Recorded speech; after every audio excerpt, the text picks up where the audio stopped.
Okay. First ever podcast for PH Business Network. Ito na 'to. Anong anong magandang topic natin for now? Well, ako siguro as someone, if we're going to think na kung para sa mga bagong members ng Hmm. PH Business Network, sino nga ba tayo or ano nga ba yung businesses natin Okay. para kasi we would want this podcast din kasi talaga ang goal natin is to really discover or, let businesses know about their business para maging inspiration din to aspiring entrepreneurs na mga members natin. Okay. Okay. Kaya actually ito yung pinaka-goal natin sa podcast eh. Parang we would want to have a platform for mga small to medium enterprises or businesses or even aspiring entrepreneurs Mhm. no na matututo sila at the same time yung mga may success stories na or yung mga successful entrepreneurs na nasa members natin is makapag-share ng stories nila. Actually, marami nga ako naiisip na ng mga kakilala ko na Ah, may invite natin sa mga susunod na totoo episodes. yan. Okay. Sige. So first, siguro, introduce tayo ng sarili natin. My name is JR. I'm one of the co-founders ng PH Business Network. I also am an entrepreneur. Meron akong sariling business pero later on na lang yan. Content creator din ako and a full-time marketing manager. Sa ngayon. Hindi ko alam kung kailan ako alis. Full-time marketing manager for a tech company. Yun na. Very quick summary lang. Okay, so ako naman, I'm Sean. Uh, I'm also one of the co-founders ng PH Business Network, and what I do right now, like JQ, also wearing a lot of hats at the same time. But I'm one of the co-founders also and current CEO of Nara Labs. So it's a Web3 startup company for crypto accounting services and with some products that we're going to launch soon. And also, I'm also a freelancer. I'm a freelance copywriter, content writer, and a starting content creator, now especially on UGC. And most of the time, also, I'm also a freelancing coach. Um, I'm one of the coaches inside the freelance movement tribe. Yeah. So, introduce din natin yung mga kasama natin here. Mm. So, we have um, Dom and Jim right now. I will allow them to introduce themselves then. And they're part of the Beach Business Network. Sige. Yeah, so I'm Dominic and I'm the head content creator of PH Business Network.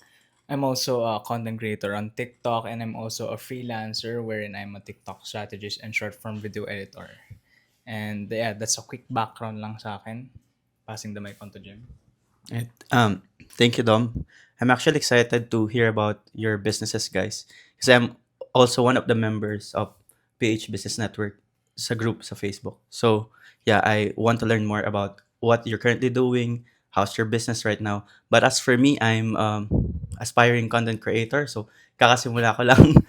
But I'm a startup agency owner. So, I need to know your like best practices. So, yeah. Yan. Yun. Sige, siguro, let's start it. And with these two gentlemen here with us, siguro we'll allow them to be our host for this episode. So, Jim and Dom will be doing the hosting for now. Okay? Okay, Yeah. sige. Feel free to ask anything sa amin if you want to get to know more about what we do. Okay, let's start with Coach Shan. So, Coach Shan, maraming tao ang naka-curious kung ano nga ba ang ginagawa ng mga founders ng PH Business Network. So, a little background lang on what you do and on the freelancing side, on your business side, and what you do for PH Business Network na din. Okay. Tama. So, as I've mentioned kanina sa introduction, medyo marami tayong ginagawa, no? And reason with, kasi same kami naman ni JQ, and I think most of us here na while we're young, let's do what we can habang may tama pa tayong energy, habang wala pa tayong sakit, habang kaya pa natin gawin yung mga bagay na gusto natin gawin. And I believe in that.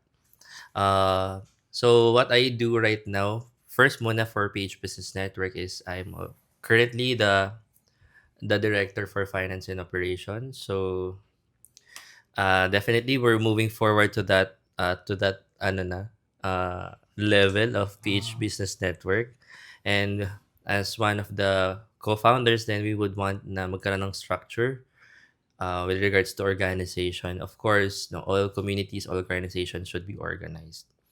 And as ang role ko doon as the director for finance and operations is of course to manage the finances, no? Kasi I have our team for accounting and also for the operations. When we say operations, whatever that's happening, that's going to happen, no, in the community. So that's the thing that I'm already handling for the PH Business Network. And for my business, no, sabi mo nga, maraming nagka-curious, no, ano nga ba yung buhay na isang founder, no? To be honest, it's really hard. Kasi may mga benchmark tayo eh, no bro? Pero parang iba pa rin kasi pag nag-start ka ng sarili mo. Parang, buti nga tayo, magkakasama tayo. We have each other or may mga kasama tayo na nag-start talaga na core team, yun, like you guys na. It's really hard kasi you are carrying the vision of the community. If you're a founder, and I'm speaking not just only for Page Business Network. I'm also speaking for my startup company din, yung Nara Labs, no. Sa Nara Labs, it's really hard na with a young age like me. I'm not sure, I'm not that young, but alam mo yun, yung parang i-compare mo yung sarili mo. Wala lang age reveal, pero nasa 20s pa tayo. Nasa 20s pa. But, alam mo yun, parang ang hirap kasi na hindi ka nag-guide ng maayos eh. You just have the vision and then you want to do it. So when I started, you know, yung Nara Labs, I'll go for Nara Labs first. Grabe yung vision, yung idea, yung gusto mong mangyari. And as a founder, dala-dala ko yun. And I have to carry it well with me. Kasi ako yung magpo-fulfill ng vision eh. Kumbaga as a founder. And it's quite a pressure. Lalo na nung nagsisimula kasi siya, para ang daling sabihin eh, uy, sige, gama tayo na, co-found tayo, ganyan, gawin natin to. Pero pag dumating na yung challenges, which is, pwede natin siguro pag-usapan later on, but hindi siya nawawala. And as a founder, you are supposed to be the pillar of the business that you're doing. Kasi, kumbaga, ikaw yung foundation. Foundation ka. So, if ikaw mismo, no, you're not founded enough dun sa vision mo, walang pupuntahan yung business mo. And one thing that I've learned, siguro, sabihin ko lang to, no, kasi na-mention mo na how is it to become a founder, is, kailangan may resilience ka and perseverance. Kasi madaling sabihin, madaling i-imagine, madaling i-ideate yung mga bagay, pero yung fulfillment niya, hindi siya agad-agad eh, no? Parang, ang tagal. Pero, hindi naman siya sa ganun eh. Pero, ang challenge kasi or the goal is to be persistent when it comes to fulfilling the vision. Kasi hindi siya yung agad-agad. And that's one thing that I've learned, no? As a founder.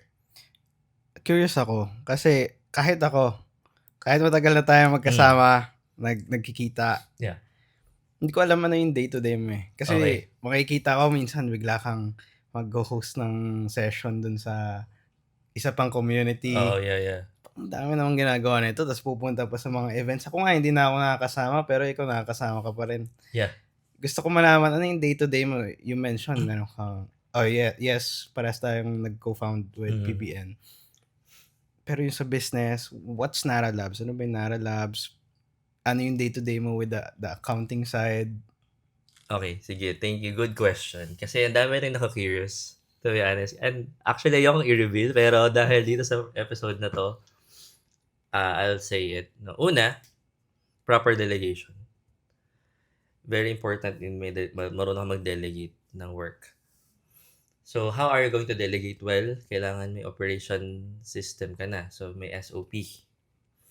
So, what I did sa Nara Labs talaga, I make sure na everyone is properly communicated. All the tasks should be moving forward. No, sabi ko nga sa mga team members ko, no, sa kasama ko sa team. We're a lean team, by the way. Um, sabi ko, make sure lang na kung I won't pressure you to actually have that easy results or magka-result agad. But I will want you to be consistent na one step forward tayo parate. So, with that in mind, ano yung ginagawa ko pati aside from proper delegation? Of course, proper management of time and scheduling. So, since freelancer, ang naging nature natin ngayon ng work natin, kailangan alam mo yung priorities mo. Alam mo yung dapat mong tapusin, ano yung dapat mong upuan na trabaho. Kasi parang araw-araw na lang ako gumagawa ng proposal, ng kontrata. Parang naging part na siya ng sistema ko. So, it's easier for me. Yung mga discovery calls, talking to prospect clients or, networking stuff, it's easier for me. Dahil nga, continuous ko na siyang ginagawa. And it's become, dahil naging part na siya ng sarili ko, mas na-manage ko na siya. Now, I can focus more on other things. No, aside from that kasi, I'm also building my personal brand. Yeah. Which is, guys, no, I'm also a consultant, no, and a coach, Anong ano yan? Like, anong area? So, I'm a business consultant focused on marketing. Okay. So, yun yung aking personal brand na binibuild for myself. No, and then, as a coach naman, of course, since I'm a coach in one of the communities here, gusto ko rin kasi part din ng sarili ko na I would want to help out people with regards to personal development. Kasi when you're doing business, it's a big factor na dapat nag-grow ka as a person. So, and siguro kung tatanungin niyo, paano ko nagagawa yan ng sabay-sabay? And many people are asking din. Ako, to be honest, di ko rin alam. Parang I just make it happen. So parang I right at this moment, hindi ko pa siya properly masagot and I'm being honest. Pero kasi sabi ko, I'll just do it and I'll make it happen. Kung makakaya ko, gagawin ko. As long as kaya ko pa. Kahit minsan wala kang pahinga, go lang. Sige, ano yun? Going back lang sa question ni JQ. What is Nara Labs pa? Ano bang ginagawa ni Okay. Nara Labs? Kasi maraming makakarinig baka sakali kailangan nila yung Nara service pala ni Nara Labs. Okay, sige. Nara Labs is a Web3 company. No? We're serving crypto and Web3 businesses. So if you're not familiar with Web3, doon kami nagkakilala ni JQ. No? So Web3 is the new internet para mas madali sa inyo. So if you're familiar with blockchain, cryptocurrencies, NFTs, all those stuff, na ganong market, yun yung sinaserve ng Nara Labs. But right now, we have our highlight offer, which is crypto accounting services. So our target market, our target clients are traders, crypto companies, any crypto businesses that's actually trading crypto assets, kailangan nyo magpa-accounting. So, kung kailangan nyo ng crypto accountants, bookkeepers, even in lieu of the upcoming crypto taxation, please do approach us sa Nara Labs kasi that's our highlight offer. And we have our systems, tools, and strategies for that. Tailor fit for those target market na mention ko. And also, aside from our service-based product, we also have our own, we would want to develop our own software then, which is also relevant din naman or related pa rin sa services namin. So, hindi mo namin pwedeng sabihin pa this episode, but we are actually launching 3 more products that's relevant to our main offer. So, abangan nyo na lang soon, but it's all related to crypto accounting, to compliance, to regulation. So, that's what Nara Labs do right now. Yeah. Okay. We're very complicated kasi yung the business ni Sean eh. And it's hard to explain pa, with the usual business owners. Kasi very traditional mostly. Yes, oo. Lalo na sa PH Business Network. More likely, very few pa yung percentage ng nasa tech. Kasi nasa tech industry kasi yung service namin, yung market namin. Correct. Siguro, susundan ko na lang yung tanong kay Shan. Okay. Same question. Same question if I'll be sharing my business na rin. Actually, for a brief background lang siguro, chemical engineering ako. Graduate. So, licensed din ako. 2018, yan. Ang first job ko kasi was in the industry ng intellectual property. So, ang ginagawa ko doon, kami ang nag-handle ng mga patents. Patents, ito yung mga inventions, no, na fina-file with the IPO para ma-protect yung inventions ng mga inventors. Ang handle ko is mga related to chemistry or chemical engineering, mga ganyan. Basta anything na chemistry related, ako ang nag-aaral at dinadraft yon in compliant with the IPO. Now, from there, medyo nababagalan kasi ako. Mabilis ako mainip eh. Yung tipong inip na, shit, kailangan ko kumita ng mas malaki sa current job ko. I need something else. I need to do something else. While I was working, naghanap na ako ng additional mga income sideline, mga ganyan, sideline. So, first kong nakita is stocks. So, mga financial instruments kasi sabi, mag-iwan ka lang ng pera. Lalago. Ganun lang kadali. So, syempre, nabulag ako agad.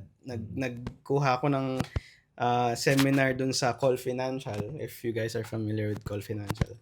So, stockbroker yan sa PH. Now, parang for 1,000 peso makaka-attend ka ng seminar, tapos tuturuan ka nila how to invest in the stock market. I attended it sa may Makati to. Tapos, ang problema pala, is kailangan mo pala ng pera. Kailangan mo pang invest. Oo. Ilalagay ka Oo, they say it's easy. Ang problema ko pala, wala pa pala akong savings. Wala kang pang-invest. Wala pa akong pang-invest. No? Masyadong malaking capital ang kailangan for this type of side income. At saka hindi pa siya guaranteed, So, kasi ano siya eh. Volatile kasi yung market pag stock market. Exactly. Tapos mabagal din yung Philippine market. And so, yung ipapasok ko pa palang pera doon, Risk yun. high risk siya. Kasi High wala risk. pa akong masyadong naipon. Hindi pa siya extra. Yeah. For me, yung money ko na yun, kailangan ko pang Sakto pa. alagaan. Oo. Okay, so sige, hanap tayong another opportunity. Dropshipping. Kasi sabi, simple, wala kang ilalabas na pera masyado, madali lang, ganyan, focus ka lang on marketing. Okay, sige, dropshipping, take ng course, 500 peso, 1,000, ganyan. After ko oralin, sige, business na to, di ba? Business na to. May problem na naman. Hindi totoo na hindi kailangan ng pera. Kailangan pa rin. Kailangan ng pera. Kasi you're gonna be focusing on ads. Marketing. Marketing. Unless may audience ka na existing, okay lang. Pero kung wala, how do you get the customers? You need to run ads. Yeah. Magka-ads ka, so pera pa rin yung problema. So, hindi talaga pwede. So, doon ko na na-discover yung freelancing. This is where I took a course na copywriting from Tamsin Henderson to. 500 pesos lang. Very, very quick course. 2 hours lang yata yan. Complete siya from learning copywriting up to making your portfolio. Tapos, finding a client ka agad. In 1 2-hour course. Yun yung tinake ko. Mura lang, 500. Pero after a month of studying ng copywriting, nakahanap ako ng client sa Upwork. And, paresign na ako nito. Kasi, tinatamad na ako dun sa job ko. Doon sa Parang gusto ko mag-focus on something kasi yung first job ko doon was $6.50 per hour. Kung i-compare ko siya dun sa job ko, ang layo nung kinikita. So why not focus on this? So yun yung ginawa ko. Nag-focus ako on this. Pero syempre, still, in my mind, marami pa akong gustong income sources. So, take note lang na yung utak ko, ganun na yung mindset ko during that time na gusto ko madami. Focus muna on copywriting this time. Freelance, ganyan. The first client, $6.50. Dahil yung copywriting, for everyone listening here, it's a skill na kaya mo magbenta or mag-persuade ng someone to do something, to take actions. Ibig sabihin, magaling kang salesperson. Sales Pag driven siya. magaling ka sa copywriting. Yeah. Yeah. In-apply ko yung copywriting skill sa pag-pitch ko sa clients. Kasi, okay, copywriter nga ako, pero why not, gamitin ko yung skill na yon to boost my rates. So, 6.50, second client, $8 na. $8 per hour. Then the next client, $12 per hour. Then the next 15, 20, hanggang na-hit ko yung pinakamataas ko, which is 30 per hour. Hindi na ako makaangat doon kasi labas na siya doon sa market na ano eh. Market standard. So, hindi na ako makaangat. Pero, na-reach ko yun in just 6 months. Sabi ko, Which is ang taas siya. Mataas siya. Ang taas. Tsaka siya. mabilis kasi within 6 months lang no? oo. Kasi yung iba, they are waiting for like a year of experience bago sila maging Exactly. confident na mag-charge ng ganun kalaki. Exactly. Eh ako, ano po mawawala? The worst case that could happen is mag-negotiate sila na mas mababa. So, why not? Try to charge na lang na mataas. Tas, okay. Balik tayo. Kasi, kaya ko kinikwento lahat to. This is how I started the business. Kasi, yung pinakauna kong problem is, I can't start a business kasi wala akong pera. Freelancing gave me the money to start the business. Okay? Before I left yung first job ko, may may mga ideas na ako on what business I could really do, no? O i-set up. May problem kasi ako nakikita dun sa industry namin, yung pinag-workan ko. And there were inefficiencies talaga. So, problem. Yan yung una ko nakita, problem. I decided to create a solution for that problem. So, dun na itayo si Recura. 2019 to. So, the money na na-earn ko from freelancing 2018 to 2019, ginamit ko to start Recura. I started it as an OPC, one-person corporation. Ganyan. Tapos, palpak. Kasi 6 months in, tuwan-tuwa ako eh. Ang ganda ng idea, no? It's itatayo ko lang to. Exactly. I just put the money, register the business, find clients. Parang, hindi naman ako nahirapan maghanap ng clients na nagpe-freelance ako. So, it should be the same, di ba? Yeah. Hindi. 6 months in, wala kahit isang nagtitiwala sa akin. Why? Kasi wala akong proof. Wala kang social Sino ka ba? Yeah. Registered ka pero wala ka pang previous clients. Bakit kami magtitiwala? Case study. Sa'yo. Di ba? Yun yung parang sinampal na kaagad ako. Kasi syempre nagbayad na kami for Registration. registration. Tapos yeah. corporation pa yun. Yeah. Ang gastos ng corporation. Kahit OPC yun. Kahit OPC yun, mas magastos siya compared sa sole prop. Solopreneur. Yes. Palpak, 6 months. Hindi ko pa siya kina-consider as palpak though. Pero I mean, palugi ako. Kasi naglalabas ako ng pera to maintain the website.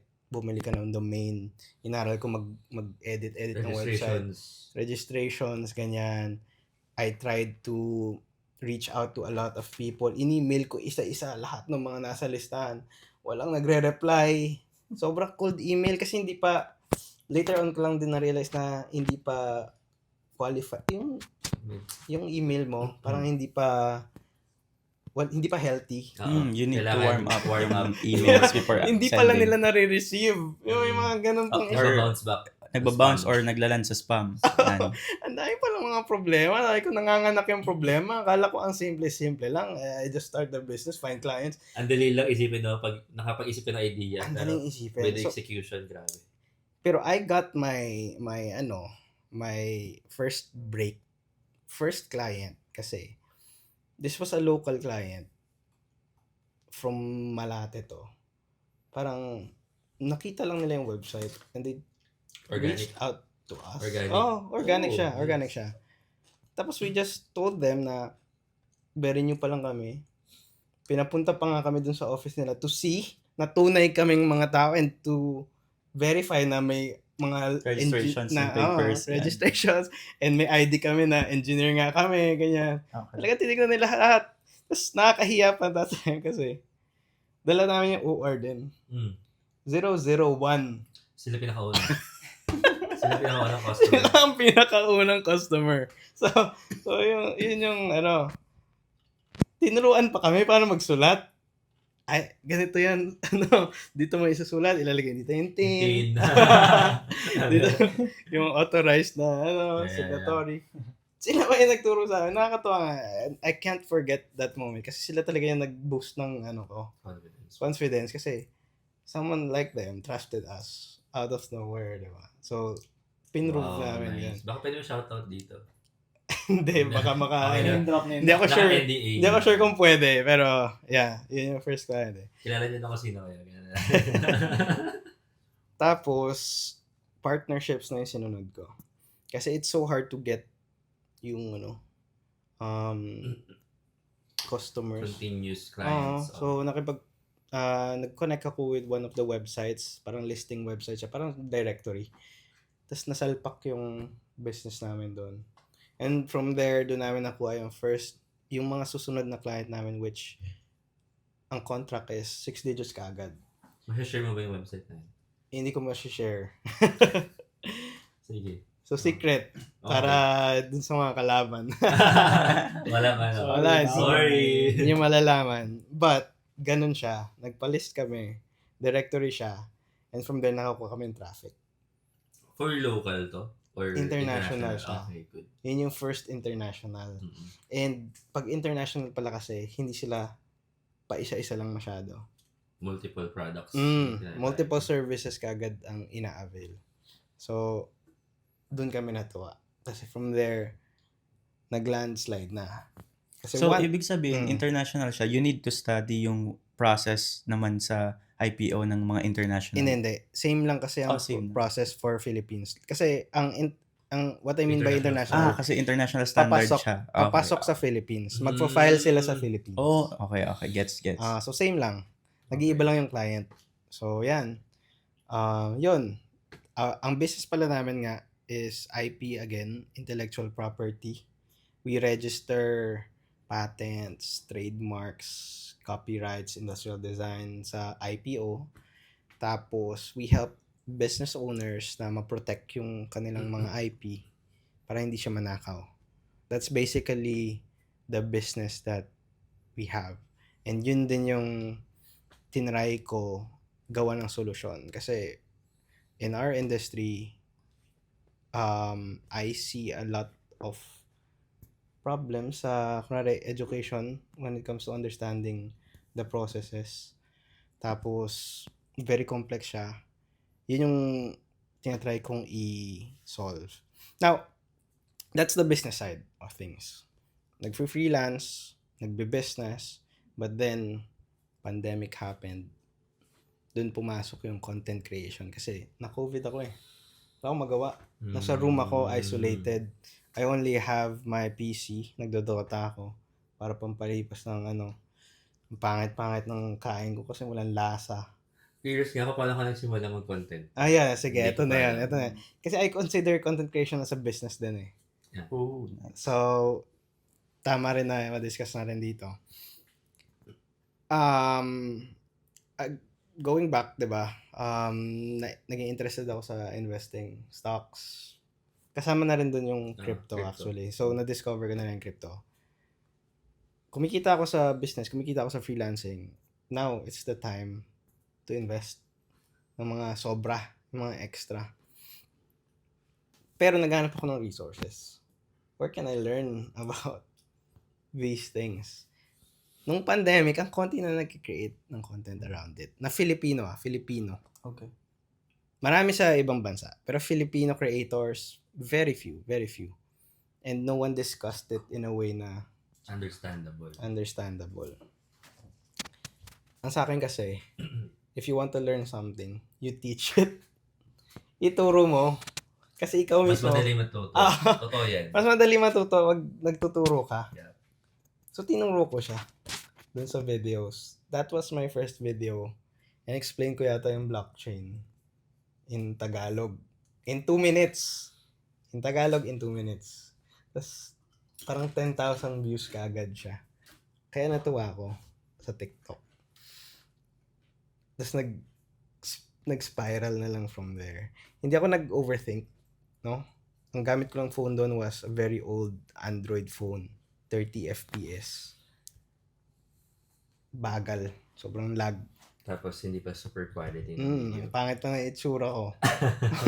Kung makikita nyo, nandun pa yun sa TikTok. Pag nakita nyo yung pandemic na videos, Hanapin Nako niyo po. yung JQ 2021 version. sobrang lala nun. Pero ano, curious ako kasi you said na you think as content creation as a business when you started. Ano yung iniisip mo na na-consider mo siya na I think this is gonna be a business? Yeah. Kasi, ang nangyari nga nun, di ba nag-create ako content, I realized na the money here is the sponsors. Advertisers. I watch a lot of YouTubers and nakikita ko, sponsored talaga sila. So, how do I get sponsored by these companies? So, kailangan ko gawa ng niche ko.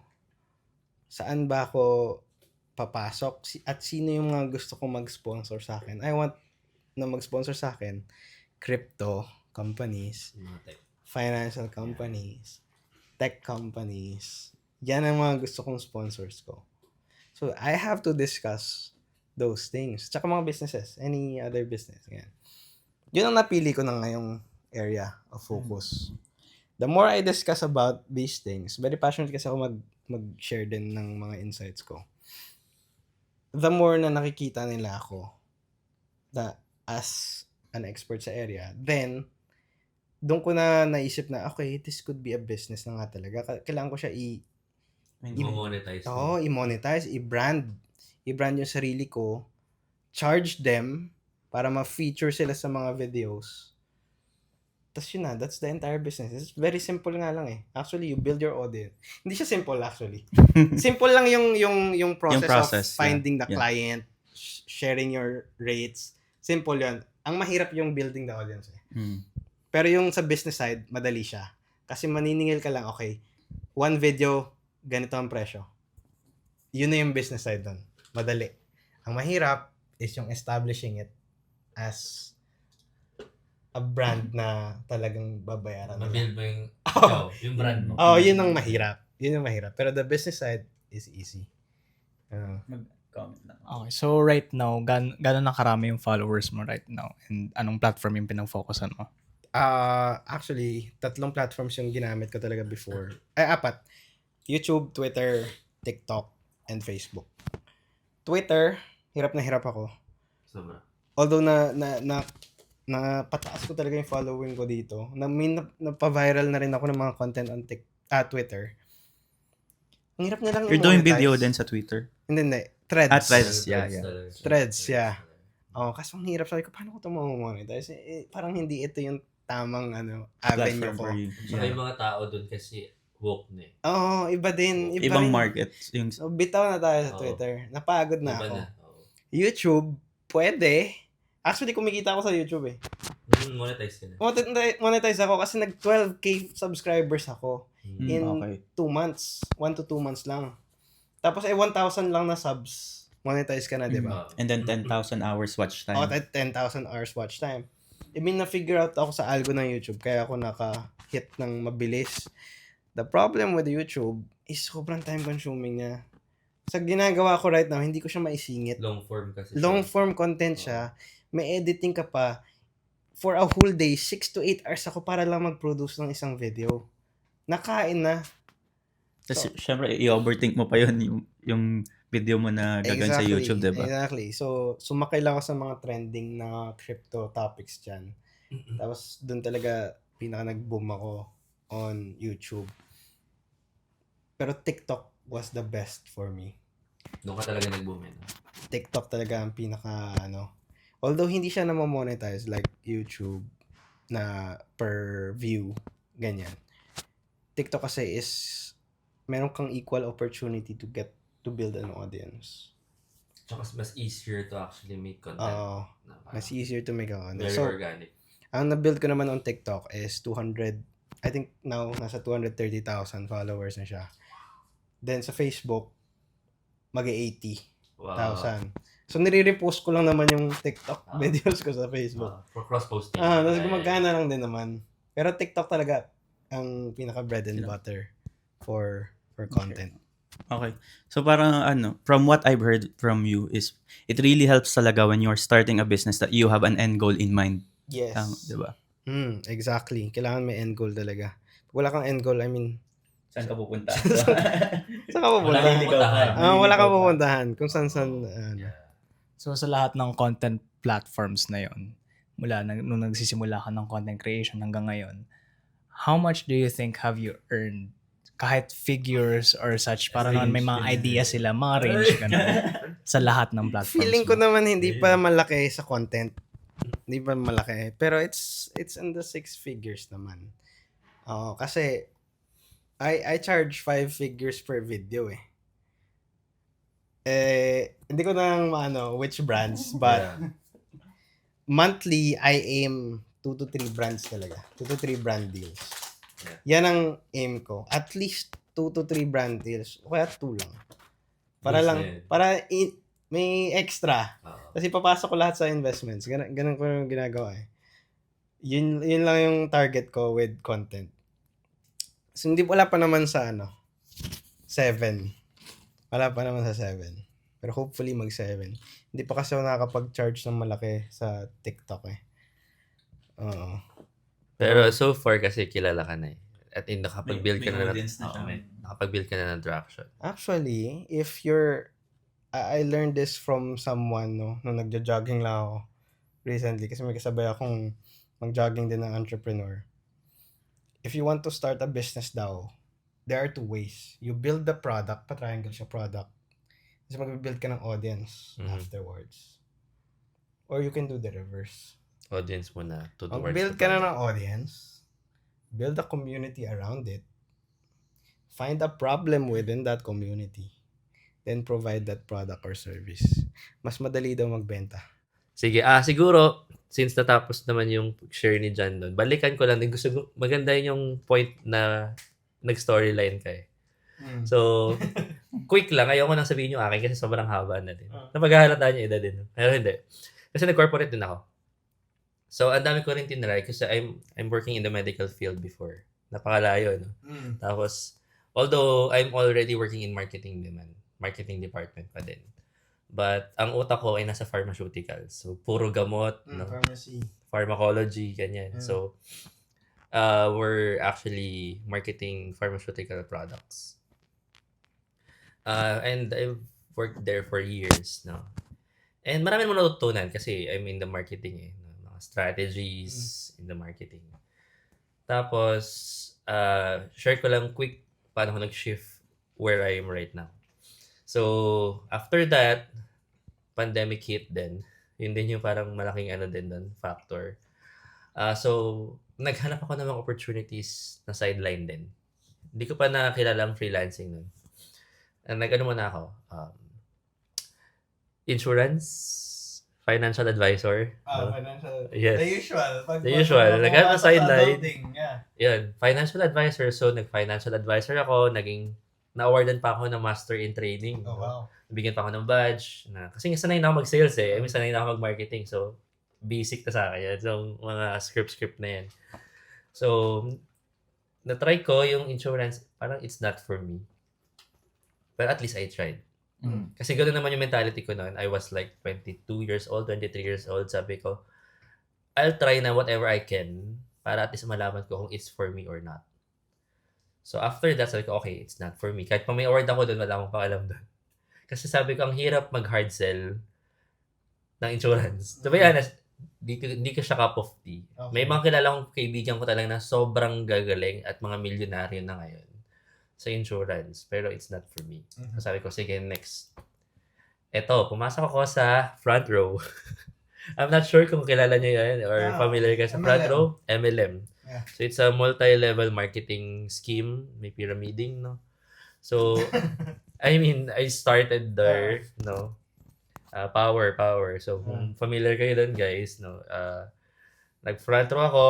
Nagbayad ako ng initial investment daw, no? Kapalit ng glutathione at sabon. Mga products. Yeah, so ang kailangan pala daw gawin is mag-recruit ako ng mga tao Okay. para magkaroon ako ng commission.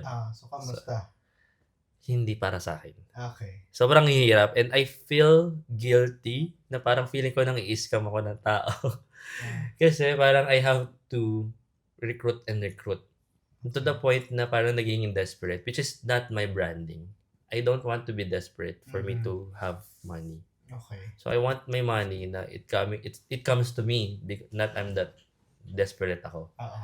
And I just felt ito lang naman yung insight ko kasi yun yung nakita ko eh. So don't attack me for this. Disclaimer. Disclaimer lang, no. I'm not saying na masama yung MLM, it's good, no. It's a legit authentic business model, pero marami kasi may mga bad players sa market na yun, sa ganong industry.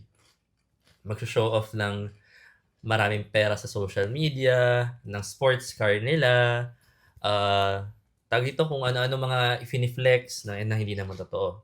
And I'm on one of the, sabihin natin, nabudol doon, no?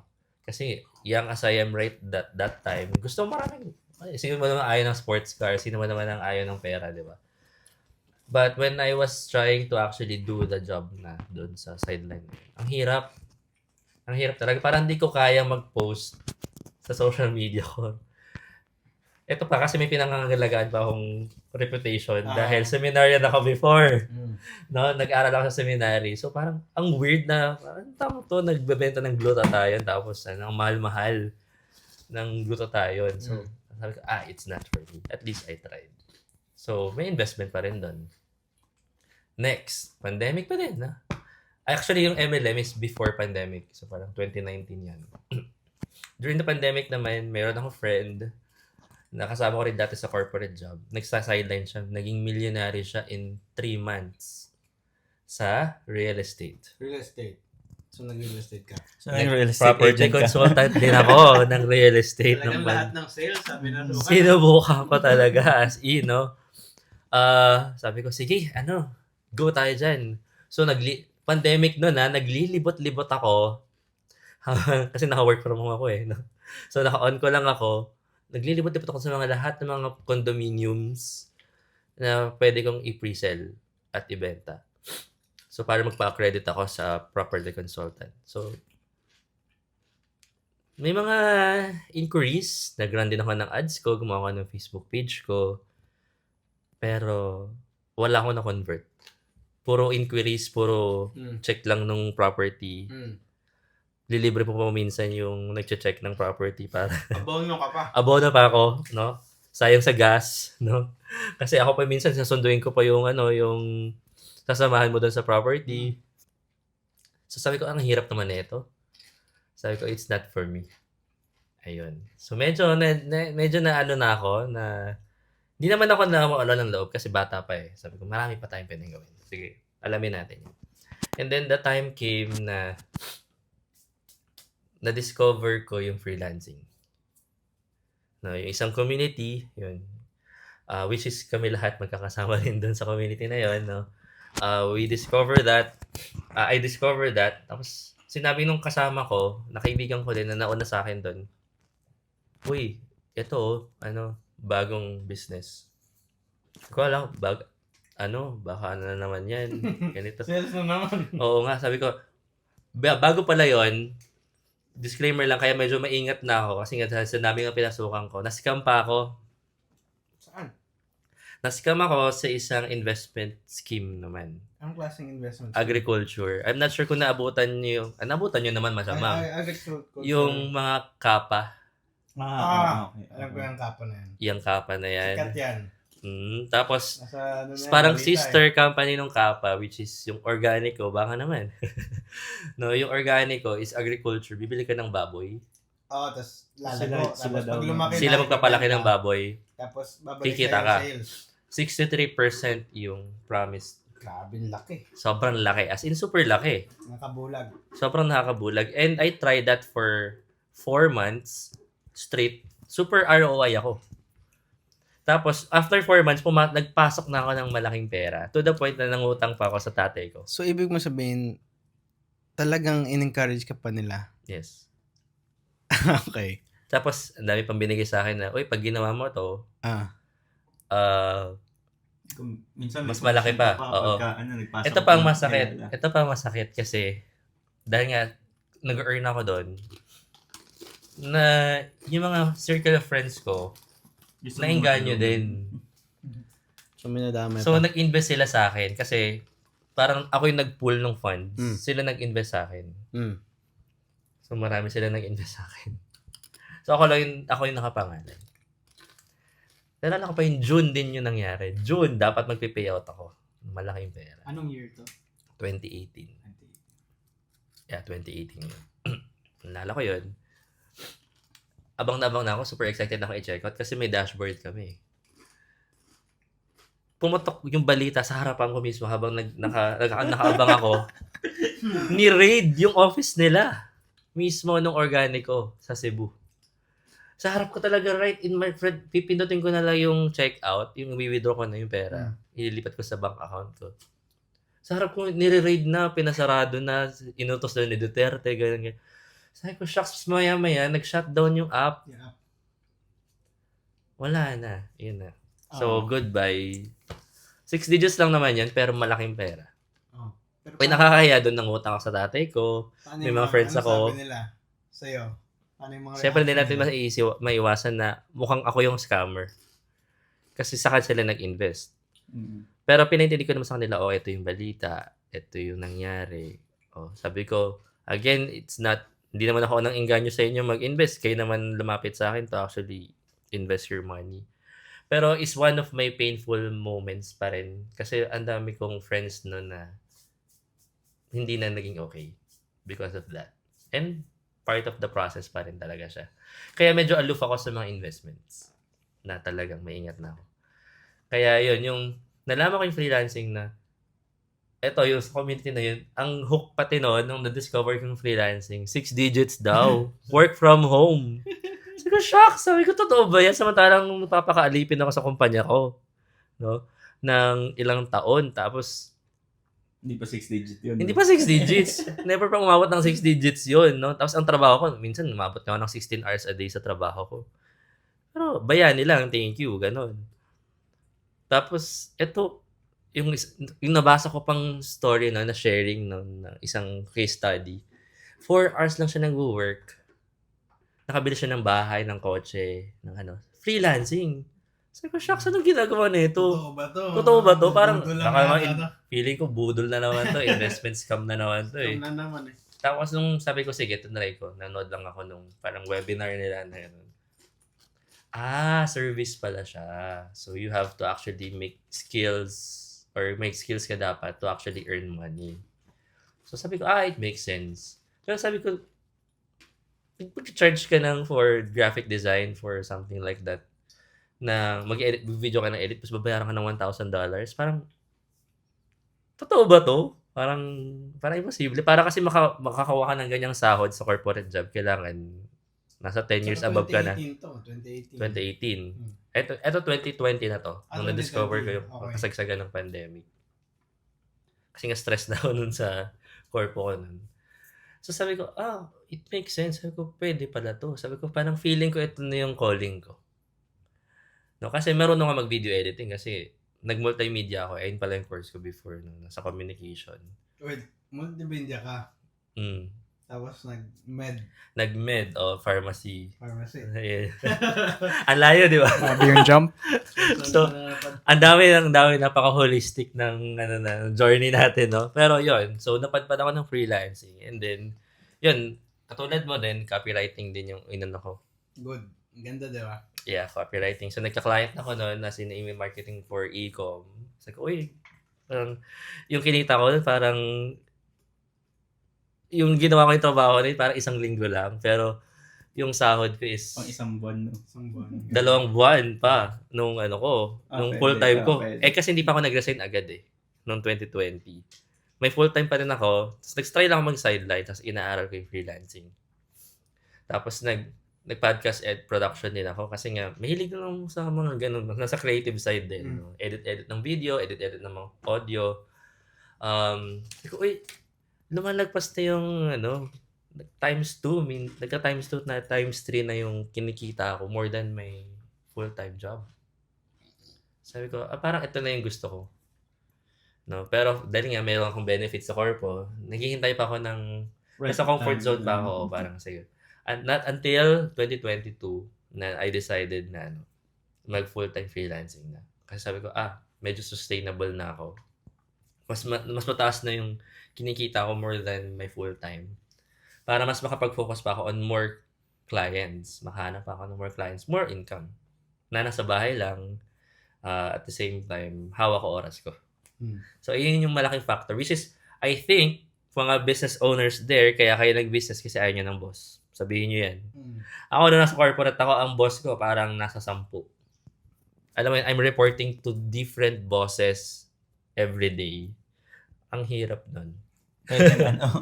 Pwedeng ayaw nila ng boss o ayaw sa kanila nung Pwede other rin. employee. Kasi mga boss na sila. Oo, pwede rin. No? So, yung mga business... I mean, tayo naman, di ba? Kasi freelancing is a business. To be honest, freelancing is a business. And since we're doing this for Page Business Network, most likely all of us here or yung mga nakikinig din, we have in the same business model, no?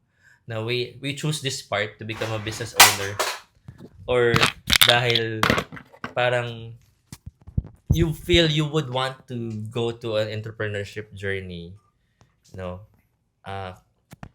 Hindi pwedeng tanggalan yung process of learning. Talaga. So, ayun lang masasabi ko. And from the businesses na pinagdaanan ko, dami-dami, ang dami ko naman natutunan from there. So, yun lang naman. So, that's how I shifted to my business.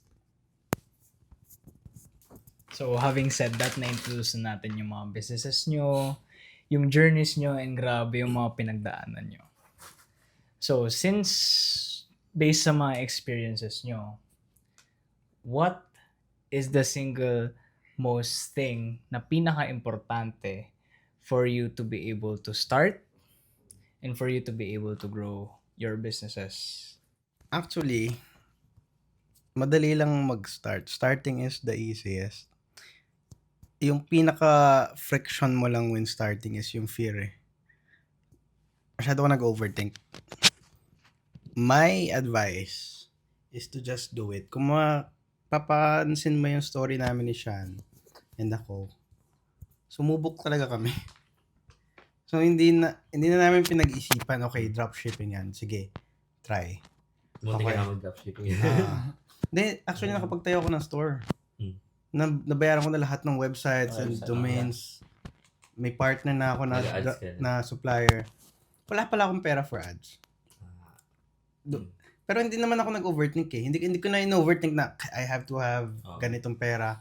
I just started. Yeah, Tapos yeah. doon ko lang nalaman, mali na naman itong ginawa ko. Like you, nag-try ka, real estate, FA, MLM, hindi pala para sa akin. The secret is to just try. Yan yung pinaka-ano kong advice sa when when starting a business. No, just do it. Huwag mo na pag-isipan. Gusto mo mag-food business, magluto ka na kagad.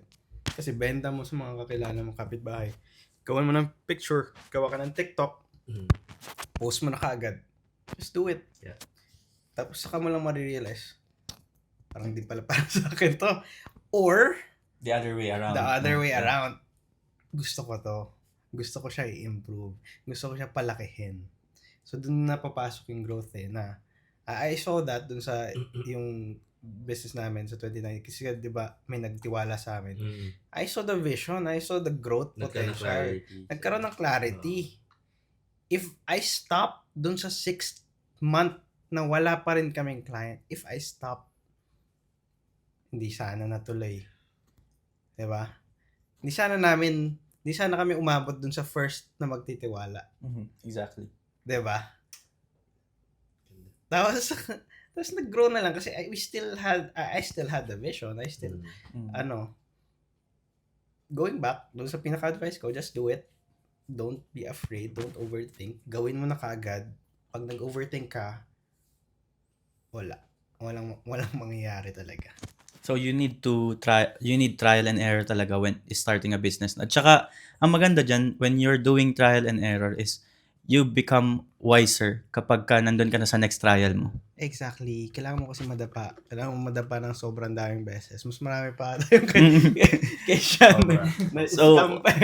Kung naranasan mo na yung ganitong mistake doon sa unang business na na-try mo, on the next business na gagawin mo, madali mo na masosolve yung mistake na yun, di ba? Kasi you already have the experience you need to solve that problem. Exactly. And no one is an expert at first.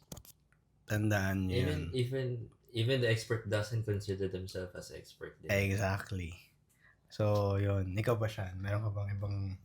Siguro bago ko i-share yung akin, shout out muna natin yung sponsor natin for this episode. So, si Bobby Boba. Ayan. Thank you, Bobby Boba, for our special drinks right now. So, Ang drink ko is yung blueberry. sa akin, green apple. Yan. Wintermelon cheesecake sa akin. Yeah, and sa akin naman Oreo milk tea. Marami pa silang pinadala. Kaya marami pa dito. So, itikman din namin yung iba nilang flavor like purple yum cheesecake, Oreo cheesecake, and other stuff. May coffee din sila. So, thank you. Thank you so much for the sponsor. Okay. So, how to start? So, agree naman ako sa sinabi ni JR, which is just do it. Kasi same kami eh. Ganun din yung vibes ko. No? If you want to do something, you just have to start it. So, kung overthinker ka, you're not really for business. Or pag-isipan mo mabuti. Overthinker na nga eh. Nag-isip mo pa. Hindi, pero ayun na nga eh. Kasi for business, you have to become a risk taker. So how are you going to start? Just start. Make your day one to paulit-ulit naman to eh, no? Your one day. Make your one day your day one. So kung may naisip kang idea, make sure na simulan mo agad. Whatever small steps that could be, as long as you're moving towards that goal. So for example, naisip mo, gusto kong magtayo ng e-com business. For example, magbenta ng damit. So, paano ka mag-start? Maghanap ka ng mga taong lalapitan mo, ng supplier mo, paano ka sisimula. Open mo yung YouTube, how to start a business, clothing business, ano yung mga kailangan mo doon, mag-make research ka. You just have to do that. At wala ka pang ilalabas sa pera doon. Kasi maraming siguro nang tatanong din, paano ako mag-start ng business? Wala pa akong kapital. Usually, ganyan na naman eh. And based from the mga kwento namin, di ba, si JQ, hindi siya requirement agad para makapag-start ka ng business na kailangan may capital ka po na. Kasi there are a lot of businesses eh. There's a lot of ways to actually start a business. No? And you have to find the ways or the means to actually start a business without a capital. So, ito natutunan ko before, no? Kung wala kang kapital, maghanap ka ng paraan na pwede ka magbenta ng bagay na hindi mo kailangan mga kapital. Ano yung mga yun? Marami, no? Pwede ka mag-resell, mag-consign, ito, digital products, no? Para magkaroon ka ng kapital, no? ng puhunan para sa business mo. Ano pa? Yung katulad ng ginawa ni JQ, di ba? Freelance. Kasi ang invest mo doon is time mo and effort. Yun, time. Exactly. So, time, no? And those resources are free of charge. Hindi mo siya kailangan bilhin, no? Nasa sayo na yan. And, ano pa? Siguro, ito na lang. Para mag-start ng business, ito yung kailangan mo. Kailangan buo loob mo. Na gusto mong gawin yung isang bagay. Whatever it takes. Nung nag-start ako mag-freelancing, sabi ko, nasa corporate pa ako noon. No? Wala akong kaalam-alam. I mean, I know how to edit, pero it's different industry from me. It's a new animal for me. But I just did it. No? And make sure to also invest in yourself. Alam mo, the best, kasi nga, na-mention namin kanina, how to become a founder, ganyan-ganyan, no? Kung mag-start ka ng business mo, napakahalaga na magsimula ka sa sarili mo. Kasi kung di ka sinimula sa sarili mo, if you yourself are not committed to what you want to do, magpa-fail at magpa-fail yun. And sabi ni Jan kanina, no? If dun sa 6 months na feeling niya hindi niya pa nakukuha yung breakthrough niya, tumigil na siya doon. Baka hanggang ngayon wala pa rin rekura. Yeah. Diba? Personally, ako din. I mean, kung nung pandemic pa lang tumigil na ako, nag-overthink na ako na hindi para sa akin yung freelancing. Or yung iba pang mga business ventures na tinry ko noon, if I haven't tried that, I won't learn those mga things na alam ko ngayon na ina-apply ko na sa sarili ko sa business ko. So you have to invest in yourself. That's for me, no, for you to start. And how are you going to make a sustainable business? No? How are you going to grow your business? Of course, no. There's a lot of ways. Pero one way to actually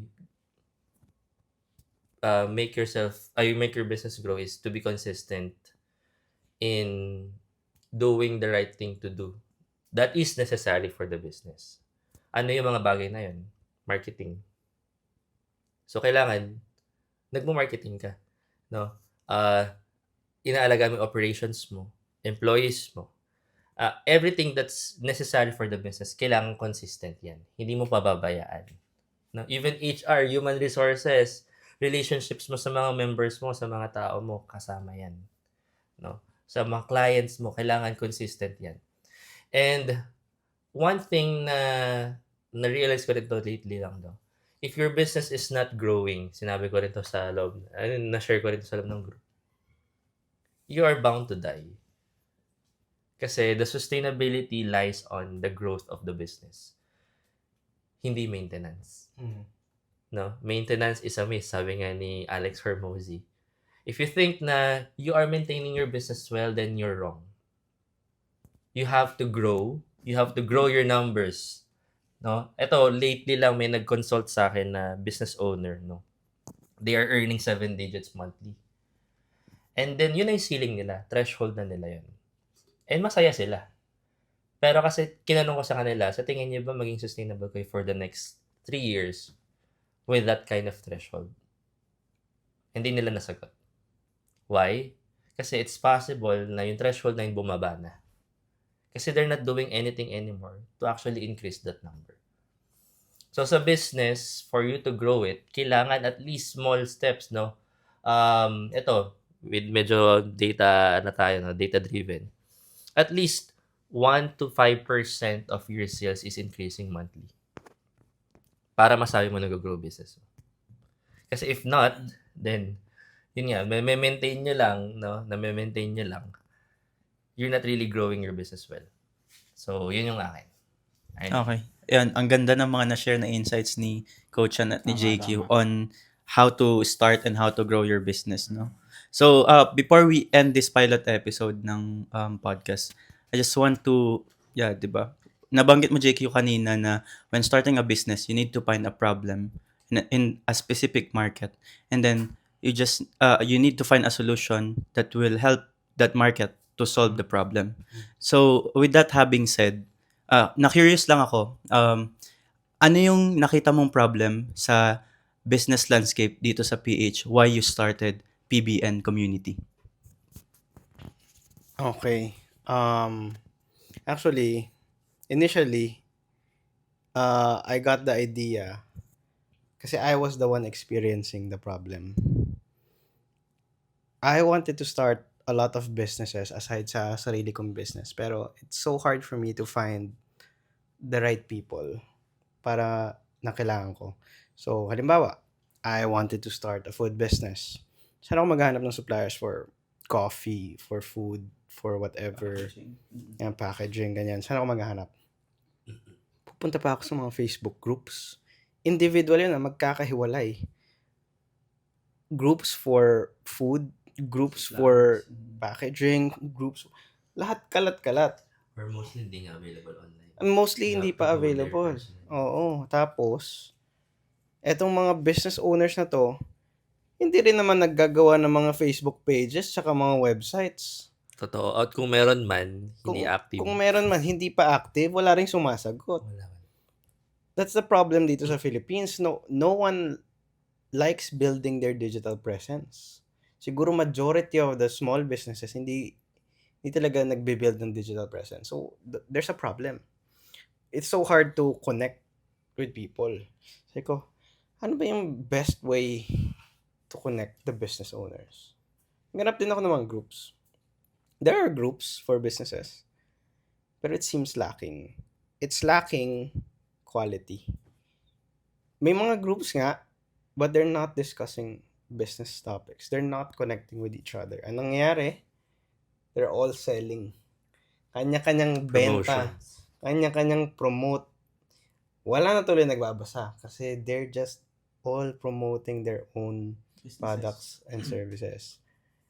So, idea. How do we solve this? Let's build a community na mas maganda yung quality. A community where we can connect with other business owners. If you want to look for something, like suppliers for this and that, makikita kaagad natin. Very easy to tap. Actually, may ganito na. And there are existing organizations that are doing this. Pero kasi, I want to help micro, small, and medium business owners na hindi willing mag-shell out ng ganong kalaking pera just to access a directory. Diba? I want it to be accessible for everyone. Doon na buo ang PBN. Okay, let's build a huge network of business owners na pwede, even if you're an aspiring entrepreneur, kung magsisimula ka pa lang, it's easy for you to connect with other business owners. You can learn from them.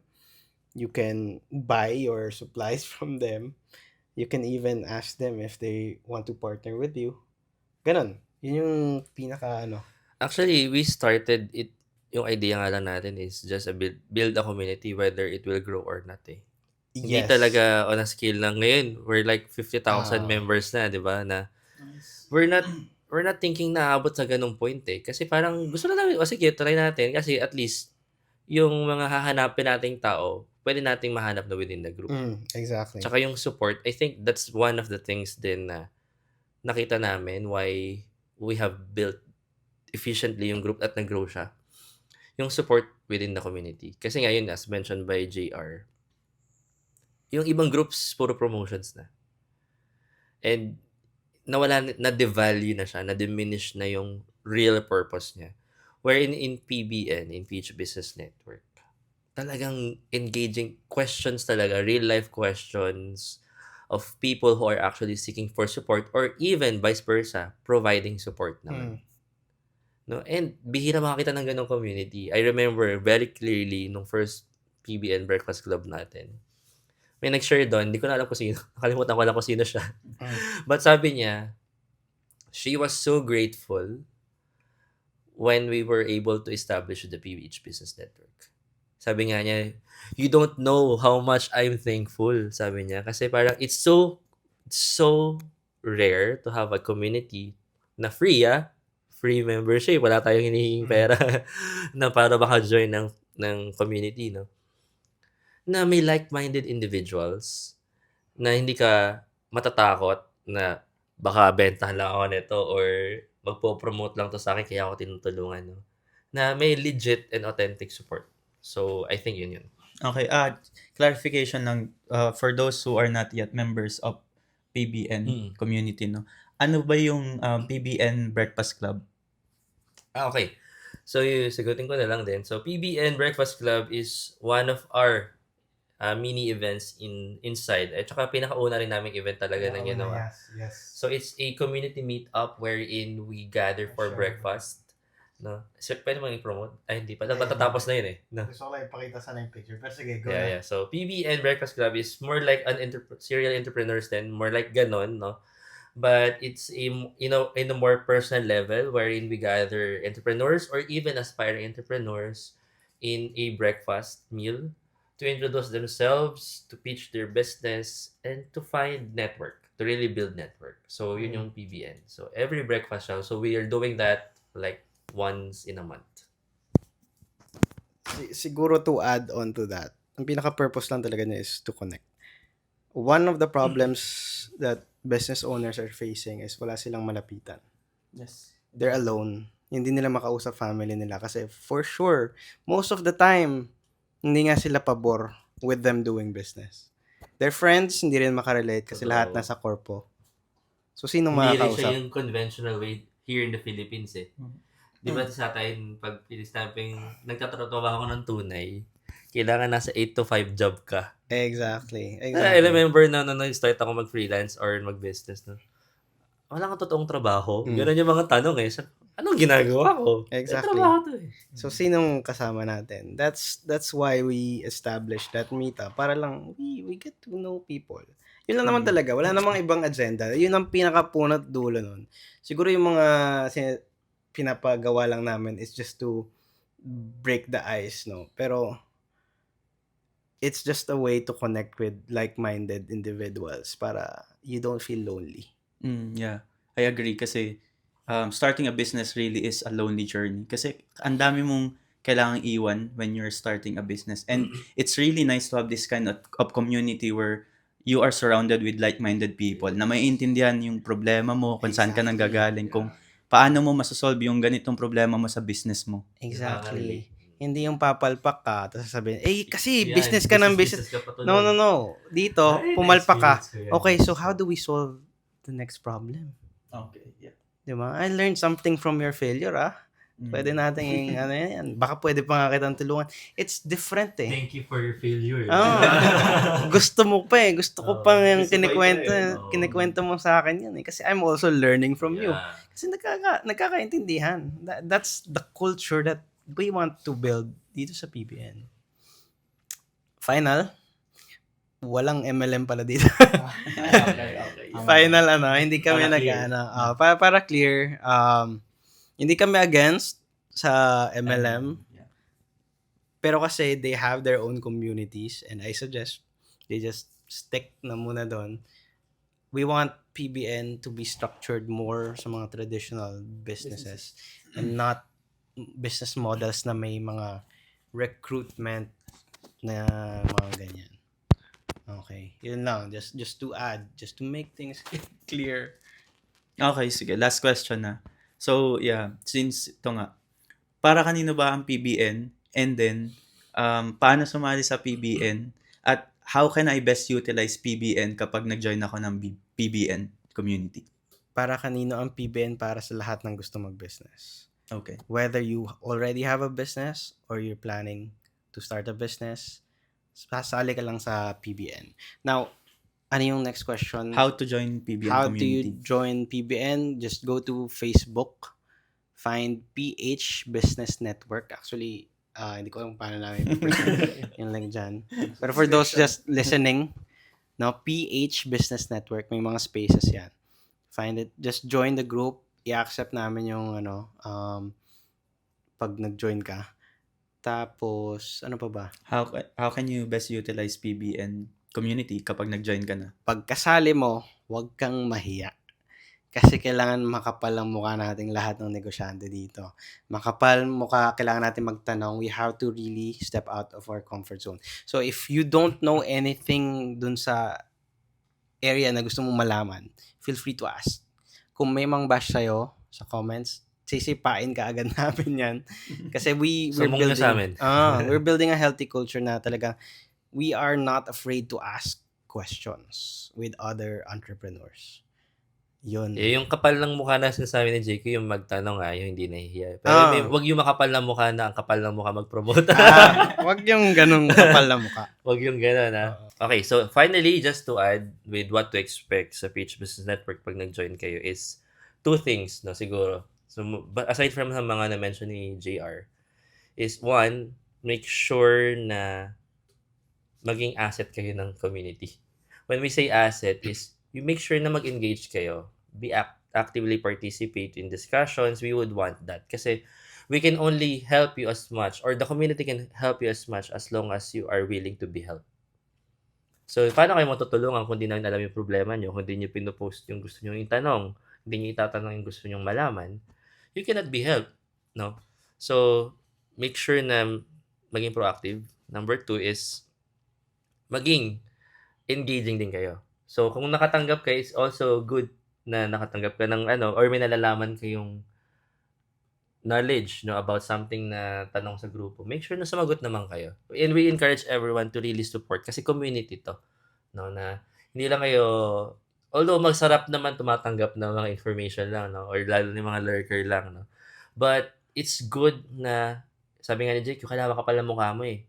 So, kung business owner ka, dapat proactive ka, nagpapakita ka, nag-show up ka. And one way of doing that, especially in our group, sa community, we would want to build a culture na everyone is actually helping each other. So, yun yung you can expect when you come in. Baka kasi ma-culture siya kayo na, hala, ang iingay naman dito. Grabe, Yeah. ang dami sa comment section, no? And that's the culture na gusto namin i-build talaga, na nagtutulungan, no? Whatever your thoughts naisip mo na pwedeng makatulong dun sa tanong, sabihin mo. Tsaka huling just to add, expect resources, a new website, a new platform, and many other things, mga videos, podcasts, sobrang daming content helping business owners learn more about business, marketing, operations, logistics, whatever, accounting, lahat ng mga bagay gusto namin matakal in the future. Maraming events na expect. And events. So, yan lahat. Expect na mangyayari ng PBN. Hopefully soon, mga conferences, di ba? Pero malayo pa yan. Pwede rin mga run for a cause or Exactly, running yeah. anyway. Ito yung ating content Ganun creator. kadami.